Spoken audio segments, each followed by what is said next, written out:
previous subtopic, and that is the what makes India a federal country. In our previous video we have studied about the what is a federalism and the features of the federalism, then the federal government versus unitary government, ये हमने देखा था. Yes, तो ये हमारा पिछला topic था. Then we have study about the coming together government and the holding together government. The what is the coming together government? When the state come together to form a big unit. जब state साथ में आते हैं and then they form a big unit, that is called coming together federalism. USA, Switzerland and Australia is the example of the coming together federalism. Then second is holding together federalism means India is a vast country. India क्या है, बहुत बड़ी country है. Then India को realize हुआ कि it is very difficult to administrative of Indians peoples, Indians के लोगों के ऊपर administrative करना या इतने बड़े इंडिया को प्रोटेक्ट करना. तो इसके लिए उन्होंने क्या किया, स्टेट्स में उसे डिवाइड किया, अलग अलग स्टेट्स में डिवाइड किया. तो large country divide it's power between the constituent units. Means जो स्टेट हो गए एंड यूनियन टेरिटरीज हो गया, क्या हो गए, कॉन्स्टिट्यूट यूनिट्स हो गए, और उसमें अपना पावर शेयर करना, that is called holding together government. Then उसमें एग्जाम्पल इंडिया एंड बेल्जियम का एग्जाम्पल, स्पेन का एग्जाम्पल है जो किसमें आता है, holding together government. Then what makes India a federal country? As we know that India is a vast country and here is a diversity between the language, tradition, culture, religion. इसमें आपको different variety देखने को मिलती है. So it is very difficult to handle this situation. इस situation को handle करना बहुत difficult है. तो इसमें बताया गया है कि इंडिया के फीचर्स क्या है, features of Indian federalism. Indian federalism की फीचर्स क्या है? तो हमने देखा कि India has two types of government, two types की गवर्नमेंट इंडिया में. One is a central government and another is a state government. Central government को हम ये भी कहते हैं कि यूनियन गवर्नमेंट भी कहते हैं हम सेंट्रल गवर्नमेंट को. तो स्टेट गवर्नमेंट और यूनियन गवर्नमेंट में क्या किए गए हैं, पावर शेयर किए गए हैं, मीन्स पावर डिवाइड किए गए हैं. And among that we have seen the three type of list. उसमें हमने थ्री टाइप ऑफ लिस्ट देखा था, जिसमें union list, state list and concurrent list ये देखा हमने. तो ऑलरेडी हमने यूनियन लिस्ट के बारे में देख लिया था कि what is the union list. It's handle the problem of the entire country. Entire country का प्रॉब्लम हैंडल किया जाता है. That problem handle by the central government. Central government is responsible for the country के लिए central government means पूरे country का जो matter है, that matter was solved by the central government. तो union list means entire country के लिए. तो किस टाइप की लिस्ट आती है इसमें, सब्जेक्ट्स ऑफ नेशनल इंटरेस्ट, जो नेशन से रिलेटेड सब्जेक्ट होते हैं. These all subjects are included in the union list. Only union government can make laws. Union list में only union government make a laws. No other government interfere in this union list. कोई दूसरी government interfere नहीं करती है. Higher authority रहती है union government means central government की. And the affairs, which type of affair sort out in this union list, foreign affairs, banking, currency, communication, ये किससे रिलेटेड, पूरे इंटायर कंट्री से रिलेटेड है. कि फॉरेन अफेयर्स किस टाइप के होंगे हमारे इंडिया की कंट्री के दूसरे कंट्री से. बैंकिंग सिस्टम कैसे होगा, हमारे रिजर्व बैंक ऑफ इंडिया जो है हमारा इंडिया में इम्पोर्टेंस रखता है, तो उसका जो सिस्टम होगा कैसा होगा. करेंसी का सिस्टम हमारा कैसा होगा, कम्युनिकेशन सिस्टम कैसा होगा. These all matters are discuss in a union list and it was handled by the union government और it is handled by the union government. ये यूनियन गवर्नमेंट हैंडल करता भी था और अभी भी यूनियन गवर्नमेंट क्या कर रहा है, यूनियन लिस्ट को हैंडल कर रहा है. But with the second is state list. जैसे यूनियन लिस्ट में नेशन का इंटरेस्ट बताता है, तो subject of state government, state से रिलेटेड जो भी मैटर है that matter are solve by the state government. किसके थ्रू सॉल्व किए जाते हैं, स्टेट गवर्नमेंट के through. Only state government can make laws. Here is only the union government make laws for entire country, but the state only state government can make laws for the state. And which type of subject includes in this state list police, हमारा police system कैसा होगा, security system कैसा होगा, trading कैसी होगी, agriculture system कैसा होगा, irrigation system कैसा होगा. These all matters are sought out in the by the state government and which includes in the state list. So if the question will come for 3 marks or 2 marks, differentiate between the union list and the state list. Then you have to write first point subject of the national interest, in the state list subject of the state government. In second point union list only union government can make laws, and state list only state government can make laws. And third one is foreign affairs, banking and currency, communication are the example of union list, and the police, trade, agriculture and irrigation are the example of the state list. Okay, then see the third list, that is a concurrent list.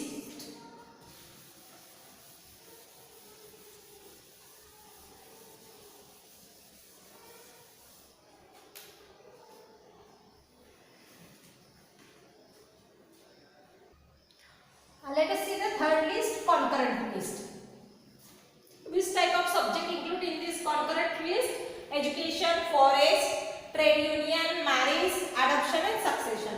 Means subject of common interest both types. Means दोनों types के जो common interest होते हैं, they are included in the concurrent list. Just like a central government and the state government, दोनों के जो common interest होते हैं वो इन concurrent list में आते हैं. And both types can frame laws, but in case of conflict union government law to prevail. Means दोनों laws बनाते हैं, दोनों government के पास power होता है, both the government make a laws, but when the conflict arise that time the union government law to prevail. यानी importance किस government के laws को दिया जाता है, union government के laws को ज्यादा important दिया जाता है than the state government. State government के laws से ज्यादा union government को दिया जाता है. And the subject, which type of subject includes in this list? Education, forest, trade union, marriage, adoption and succession. Got it? First is union list, second is state list, and third one is concurrent list. Union list for entire country, state list for state, and concurrent list both the government handle this matter, which include in the concurrent list. जो concurrent दोनों, but the last option or last importance given to the central government laws. अगर conflict होता है तो that time. Okay, then what about the other subject which do not lie in any list, जो कोई भी list में includes नहीं है, तो वो सब्जेक्ट के बारे में क्या होगा. एंड और सब्जेक्ट लाइक, जैसे सब्जेक्ट यहाँ पे बताया गया like computer technology, hardware, software, internet regulation, which was amendment after the constitution. इस कॉन्स्टिट्यूशन के बाद इसको अमेंड किया गया, इसको लाया गया कि जो कोई भी सब्जेक्ट तीनों लिस्ट में नहीं है, ना ही वो यूनियन लिस्ट में है, ना ही वो स्टेट लिस्ट में है, ना ही वो कॉन्करेंट लिस्ट में है. अभी तक हमने पढ़ा इसमें ना हमने कंप्यूटर टेक्नोलॉजी के बारे में देखा, ना हार्डवेयर के बारे में, ना सॉफ्टवेयर के बारे में, ना इंटरनेट रेगुलेशंस के बारे में. तो that subject includes in the residuary list. किसमें आते हैं? रेसिड्यूरी लिस्ट में. न्यू सब्जेक्ट मींस दो subject which do not includes in the three list, that subject came into residual list. Only union government can legislate. अब यहाँ पे जो power होता है that can handle by only union government, central government. And the example of this residual list are computer technology, hardware, software, internet and regulation. इसलिए here are the three important list. तीन important list बहुत जरूरी, union list, state list and concurrent list. और इनसे जो subject बच गए that subject are involve in the residuary list. Got it?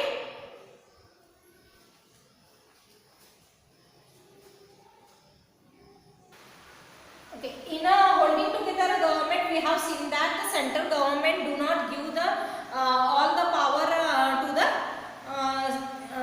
The sub unit या constitute units. Means holding together में हमने देखा है कि सेंट्रल गवर्नमेंट के पास ही पावर रहता है, वो दूसरे सेंट्रल यूनिट्स को पावर नहीं देता है.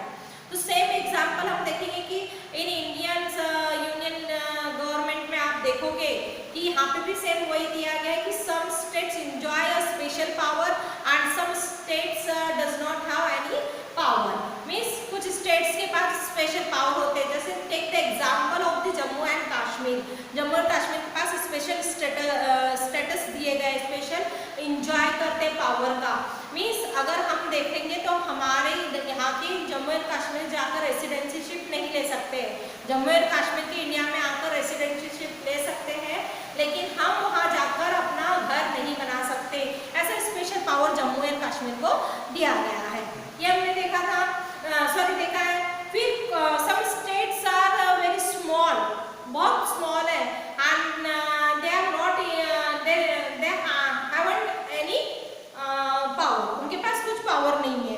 तो जैसे some units of the Indian union which enjoy very little power, बहुत लिटिल पावर एंजॉय करते हैं, और वो एरियाज दिखने में स्मॉल है, just like example of the Chandigarh and the Chandigarh, Lakshadweep and the territories Delhi. Means ये लिटिल पावर एंजॉय करते हैं, इनका एरिया जो है वो छोटा है, but we could not merge them into other state और अदर एरियाज में हम इसे मर्ज भी नहीं कर सकते। चंडीगढ़ को आप कहाँ मर्ज करोगे, पंजाब में या हरियाणा में मर्ज करोगे आप चंडीगढ़ को। दिल्ली जो यूनियन टेरिटरीज है उसको भी हम कहीं और मर्ज नहीं कर सकते हैं। ये हमारे साथ क्या है, प्रॉब्लम है। और ये जो स्टेट्स है, यूनियन टेरिटरीज हो गई दिल्ली, जो चंडीगढ़ हो गया और जो लक्षद्वीप हो गया, इनके पास स्मॉल पावर्स होते हैं। Then are called union territories, इन्हें हम दिल्ली को हम यूनियन टेरिटरीज कहते हैं। This territories do not have the power of state. जैसे पावर स्टेट के पास पावर होते हैं, स्टेट की खुद की गवर्नमेंट होती है, वैसे इनके पावर्स नहीं होते हैं। Central government handle the Delhi और द चंडीगढ़ और लक्षद्वीप। इसको कौन करता है, ये किसके थ्रू रन करती है, सेंट्रल गवर्नमेंट के थ्रू। सेंट्रल गवर्नमेंट इसे देखने का काम करता है।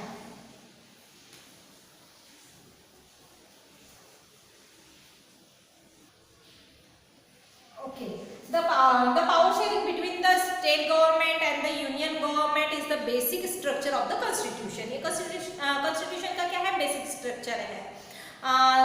Parliament cannot change the laws of this or laws of the constitution. Constitution के laws को parliament change नहीं कर सकती। If parliament want to change it, that time it is necessary. It has been passed by the both the houses, Lok Sabha and Rajya Sabha. जो both the houses है उसके through ये पास होना बहुत जरूरी है, एंड देन उसमें 2/3 मेजोरिटी भी जरूरी है। मीन्स हमने देखा है कि कॉन्स्टिट्यूशन के बारे में हमने पढ़ा है, कॉन्स्टिट्यूशन को हम चेंज नहीं कर सकते। इफ इन एनी सिचुएशन और any time it is very very important to change it, that time the both the houses permission is needed. दोनों हाउसेस की परमिशन बहुत जरूरी होती है, and 2/3 majority is also important, and then it has to be ratified by the legislature of at least half of the total state. जितने total state है उसमें से हाफ स्टेट के लेजिस्लेचर की भी परमिशन बहुत जरूरी होती है if we change in the constitution provision. Then here is the most important role of the judiciary. Judiciaries plays their important role in this situation. ये सिचुएशन में वो इम्पोर्टेंट रोल प्ले करते हैं। वो क्या करते हैं, they supervision of the state government and central government के ऊपर सुपरविजन करते हैं, and the implementation of the constitution provisions and the constitution procedure properly चल रही है कि नहीं, उसको इम्प्लीमेशन करने का काम भी जुडिशरीज करते हैं। If the conflict created that time judiciaries place a important role. Judiciary अपना बहुत इंपॉर्टेंट रोल प्ले करता है। High courts and supreme court shows their power, अपने पावर दिखाते हैं वो कि उनके पास क्या पावर है। And then the union of the state government have the power to raise resource by the levying taxes. अब जो यूनियन गवर्नमेंट है या स्टेट गवर्नमेंट है, उनके पास पावर है कि वो अपने टैक्सेस को बढ़ा सकते हैं, बट उसका जो हिसाब किताब जो है वो किसको देना पड़ता है, जुडिशरीज को देना बहुत जरूरी होता है। And to carry on the government and the responsibility assign to each of them, उनको अपनी गवर्नमेंट को अपनी रिस्पॉन्सिबिलिटी प्रॉपरली करनी होती है, और उस पर सुपरविजन कौन करता है, जुडिशरी करता है। इसलिए जुडिशरी जो है it is a independent system. ये इंडिपेंडेंट सिस्टम है, no one interfere in the judiciary. Judiciary में कोई भी इंटरफेयर नहीं कर सकता है, और इसीलिए जुडिशरी सिस्टम को सेपरेट रखा गया है हमारे कॉन्स्टिट्यूशन में, और इसलिए उनको बहुत पावर दिया है। उन्हें हम एम्पायर करके कहते हैं, जैसे क्रिकेट में खेल में एम्पायर होता है, सेम हमारे कॉन्स्टिट्यूशन ने भी जुडिशरी को एम्पायर का रोल दिया है। ओके,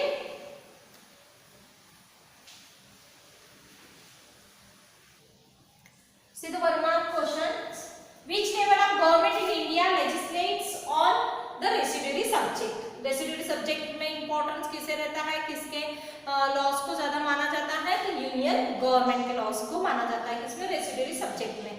हमने देखा यूनियन लिस्ट में, in the union list there is the importance of the union government, and state list there is the importance of the state government, and the concurrent list there is the importance of the central state government, both the government. But अगर conflict create होता है that time the central government laws is very important, and in the fourth residuary subject there is the union government is important. Then name on Indian state which enjoy special status. Just अभी हमने पढ़ा है कि कौन सा states है जिसमें ज्यादा स्पेशल स्टेटस दिया गया, स्टेटस दिया गया, उसे ज्यादा प्रोविजन दिया गया है, that is the Jammu and Kashmir. Third is name any 2 union territories of India. India की 2 यूनियन टेरिटरीज बताना है, चंडीगढ़ एंड क्या है, चंडीगढ़ एंड पुडुचेरी। आपको यूनियन टेरिटरीज के नाम बताना है 2, कोई भी, चंडीगढ़ एंड पुडुचेरी। ओके, दिल्ली भी बता सकते हो, दिल्ली एक यूनियन टेरिटरीज है हमारी। Then what is the role of the judiciary in a federal government? Federal government में जो रोल प्ले करता है जुडिशरी, तो judiciary plays an very important role for overseeing the implementation of the constitution provision and procedure. Means constitution की जो provision है, procedure है, उसका प्रॉपरली इम्प्लीमेशन किया जा रहा है कि नहीं, ये सब देखने का काम किसका होता है, जुडिशरीज का। तो आपको अनदर क्वेश्चन पूछ सकता है for 3 marks, define the concurrent list, define the union list, define the state list. इस तरह का what does the third tier of federal includes? Third tier of federal में किसे इंक्लूड्स किया गया है, तो third tier of federal includes the local government, panchayat raj, then the municipalities, ये थर्ड टायर ऑफ गवर्नमेंट में आता है। Then why have the subject like defence, foreign affairs, banking, communication been include in the union list? क्यों ये union list में include किया गया है? Because this system are of national importance and require a uniform policy for education for executions. Means ये सारे subjects जो है वो यूनियन लिस्ट में इसके लिए आते हैं क्योंकि इट्स रिलेटेड टू और ऑल द कंट्री, ये ऑल द कंट्री के मैटर्स है, और इसमें क्या होना चाहिए, इसमें साथ में यूनिफॉर्म सिस्टम होना चाहिए करके ये सारे सब्जेक्ट यूनियन लिस्ट में आते हैं। इस टाइप से घुमाकर भी क्वेश्चन आपको पूछा जा सकता है। ओके, तो अब तक हमने पढ़ा है, हमने इस टॉपिक में पढ़ा union list, state list, concurrent list and residuary power, residuary list, and which type of subject includes in this list, and which government has a more power in this list. ये हमने इस subject में, इस topic में पढ़ा है। Okay,